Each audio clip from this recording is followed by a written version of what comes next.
A videotape interview with the President by ABC's White House correspondent Bill Lawrence from the Cabinet Room of the White House, October the 11th, 1962.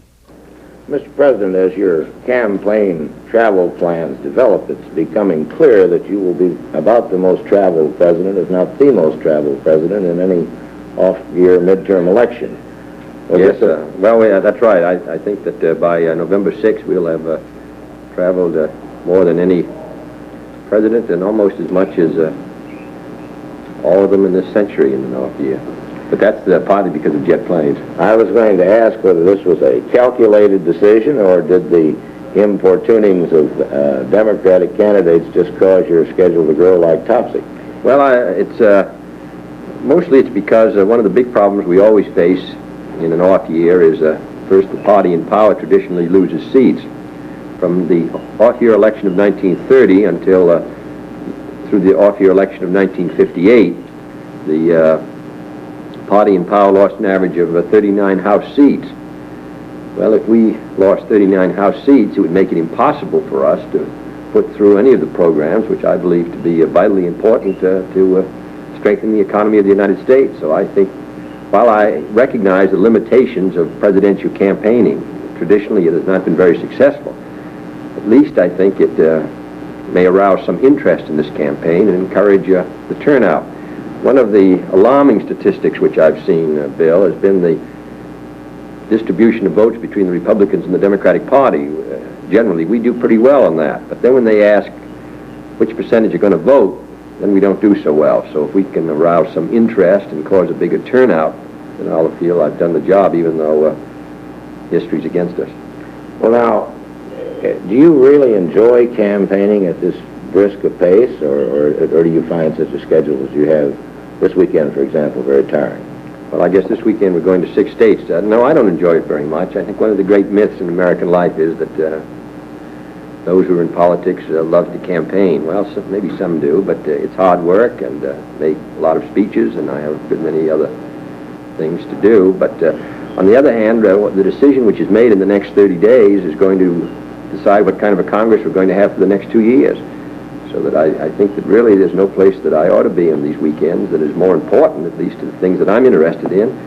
If we can elect, we can hold our own in the Congress, it would be extremely important. You'll recall that we lost our bill for medical care for the age of change of 1 vote in the Senate. We passed our farm bill finally by about 5 votes. We lost aid to higher education by about 27 votes. We won the Rules Committee fight, which is going to come up again in January, which decides whether all these bills shall even come to the floor for a vote. We won that by only 5 votes. So that's why this Congress is so evenly balanced, and the change of 1 or 2 seats one way or the other can make all the difference to very important programs. Well, I noticed that former President Eisenhower is out campaigning, and he charges that your bid to elect more Democrats to the Congress is really a demand for one-party rule, and he says that the people shouldn't let you make their decisions for them. What's your reaction to that, Mr. President? Well, I think the people are going to make their decisions on November 6th. What has happened, and this has really been true for a great many years, as these figures that I gave you indicate, that we have nearly total opposition by the Republicans. About 7/8 vote against all these programs. And on the Farm Bill, we only picked up 1 Republican, and at least 5, 6, 7/8 of them vote against us, all these programs, domestic programs, which I've discussed. Now, they are joined by about 1/4 of the Democrats, and this has really been true since the mid-30s. We have a party which covers all parts of the country. We include in it Wayne Morse and Strom Thurmond and Harry Byrd, men who don't agree on a good many things, particularly on domestic matters. So I usually figure that we're going to lose 1/4 of the Democrats. They're going to vote with the Republicans, and that's why all these votes are so close. We're not talking about one-party rule. We're talking about whether we'll win a majority, effective, working, practical majority of 2, 3, or 4 votes, and that's what we've gone through for the whole 2 years. Well, when you talk of electing more Democrats, though, Mr. President, you're really talking about electing more from the North and from the West, because you have just about solid Democratic representation from the South anyway. Yes, those issues are all decided, and some of them don't agree with the program. Then in addition, there are a good many one-party districts, sort of the Republicans represent, that no one's going to do very much about. What we're talking about are the swing districts, which can go either way, which went very close in 1960 and 1958. And the choice here are between those Democrats who support these programs and the Republicans who oppose it. Now, what is at issue, in my opinion, is whether this economy of ours can produce at full blast. We had a recession in 1958. We had a recession in 1960. The recovery of this year is not as good as we had hoped. We still have too many unemployed. We have still too much of our factory capacity which is unused. We're going to have to develop monetary policies, fiscal policies, and all the rest which will help us give the same thrust to our economy that Western Europe does. Now, the fact is, and these men are all good men, this is not a personal matter, but the Republicans do not agree with this concept. I don't think that they recognize how serious is this challenge of building our strength at home in order to maintain it abroad. I think the Democrats that we're talking about in these districts, which are in doubt now this November, do. Why should we not have a Department of Urban Affairs? I mean, 75 to 80% of our people live in our cities. Why should we have medical care for the aged? Why shouldn't we have aid to higher education? Why do we have difficulty passing a minimum wage of $1.25 an hour? That's $50 a week, yet 88% of the Republicans opposed a $50 a week minimum wage. Well, you can't maintain a straw. Who's going to buy our automobiles and refrigerators if people are getting less than $50 a week? How do they live for less than $50 a week? So these are some of the issues, and that's why I'm working so hard. Well, Mr. President, you spoke a moment ago of Democratic disaffection, that is, the conservatives, mostly Southern, who vote against your major administration programs, or at least some of the key ones.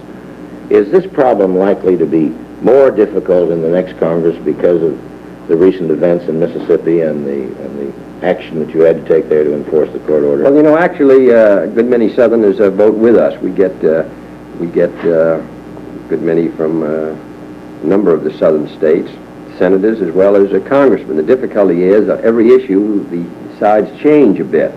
Sometimes we don't get as many. In the case of the Farm Bill, we lost some of the Democrats from the Northeast United States who oppose these farm programs generally. So that what we really have to figure is that for one reason or another, we usually lose about a fourth of the Republicans. Now, if you combine Democrats, then you combine that with total Republican opposition. Instead of our having a clear majority in the House and Senate, we have a very razor's edge.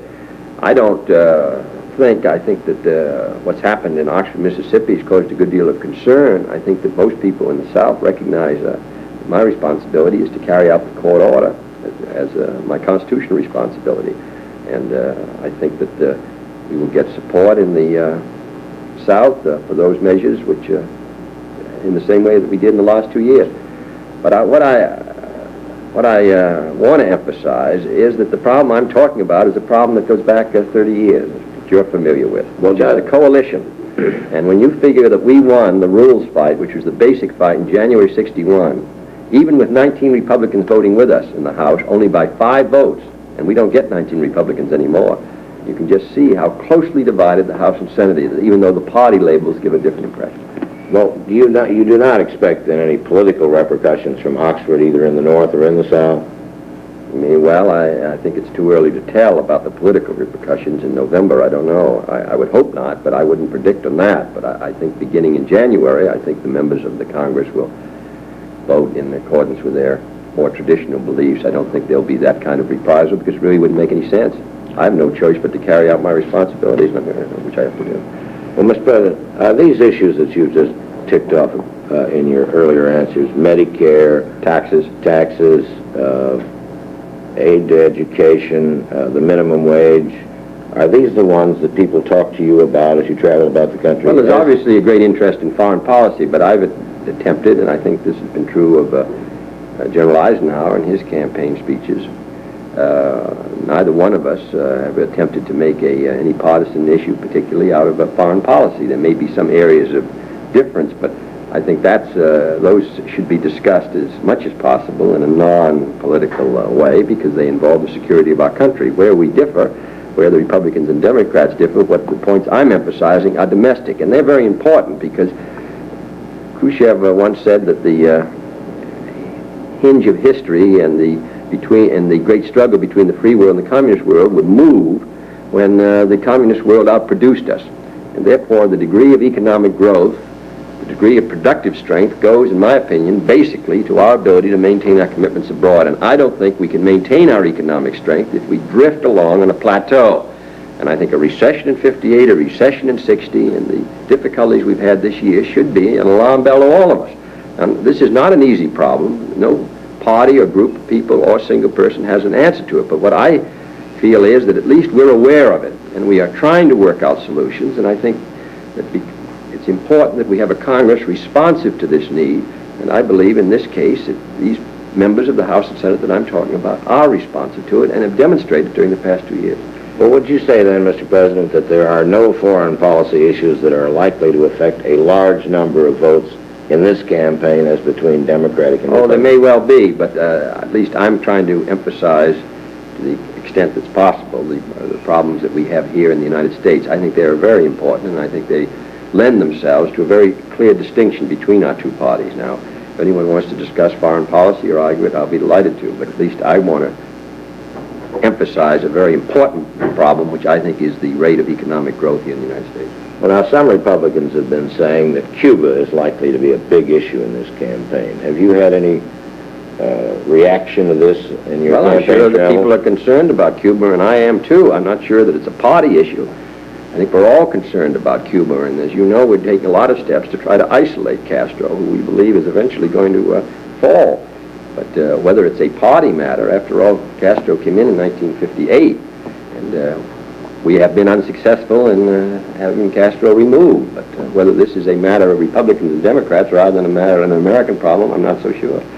Would you say on the whole, Mr. President, whether the record of the 87th Congress was a definite campaign asset or liability to the Democrats? Oh, definite asset. We failed on 3 or 4 very important measures, but this is always true of new bills. I hope we're going to pass them in the next session, but on these matters of trade expansion, of economic Social Security and minimum wage and a good drug bill and all the rest, as I pointed out last night, this Congress are sort of things that people don't realize. We passed in this Congress more bills setting up seashore parks in the United States and making this great national asset available to the public than has ever been passed in all the Congresses of history. There's only a fraction of the land along the Atlantic, the Pacific, and the Gulf Stream that the people themselves can go to. The rest is owned privately. We've built 3 great seashore parks, Cape Cod, up Point Reyes off San Francisco, and Padre Island down off Texas. That's more than we've put together in all the Congresses of history. We passed the strongest crime legislation that's been passed in the history of the United States. 7 bills, which are comparatively unknown. Well, this record of this Congress is most unusual, and I run on it with a good deal of satisfaction, but the difficulty is that every vote we either won or lost by 3 or 4 votes. And if we suffer the usual midterm fate, which is the loss of 39 seats, you could see that we won't pass any legislation in the next 2 years of the kind that I think are so important. And you will be back, of course, with the next Congress with recommendations for Medicare and federal aid to education, Correct. A stronger farm bill. Correct. More effective one. Mr. President, in considering the midterm elections and your part in them as president, I think you mentioned earlier that presidents have not always been too effective in reversing the tide. Have you studied the attitudes of your predecessors as they approach such election tests? Well, I've studied what they all did, and Right. they all did. Sometimes they did nothing, and sometimes they did a lot. The fate usually didn't seem to be affected by what they did. President Eisenhower campaigned very hard in 58 and lost badly. President Roosevelt didn't do very much in 34 and won. He did a good deal in 38 and lost. So there's no magic. I had heard a story that President Roosevelt took such a rigid public nonpartisan view that he in fact proposed that the Jefferson-Jackson Day dinners that year be bipartisan. That's Republicans correct. and That's right. Democrats. And he said that he voted for a lot of Republicans in his life. He was very nonpartisan in 1934, and we picked up, I think, 9 seats. And he's the only president who did, I think. Well, then he was very partisan in 38, and he lost, 70 seats, I think? That's right, but that was after the purge, of course. That was after the purge. But on the other hand, I've never believed that precedents really mean anything in politics. From my own personal experience, as well as for other reasons, just because it happened this way in the past doesn't mean anything. The question really is, can we interest enough people to understand how important the congressional election of 1962 is? And that is my function. They themselves will make a judgment finally, but at least I hope by November 6, 1962, as a result of General Eisenhower's campaigning as well as my own, at least everyone's going to know there's an important election on. So you feel that General Eisenhower and you together are helping to get out a big vote? I think he's very helpful. Some of his speeches may not be so helpful, but at least the fact that he's working hard, I'm working hard, all this means that the people of the United States will realize how important the election of a Congress is. And I think that when you read these shocking statistics of 30, 40, and 50, and 60% of people not voting, I think, well, then I think at least maybe we can move that up 5 or 10%. And if we do, I think it helps us. Thank you, Mr. President. Thank you.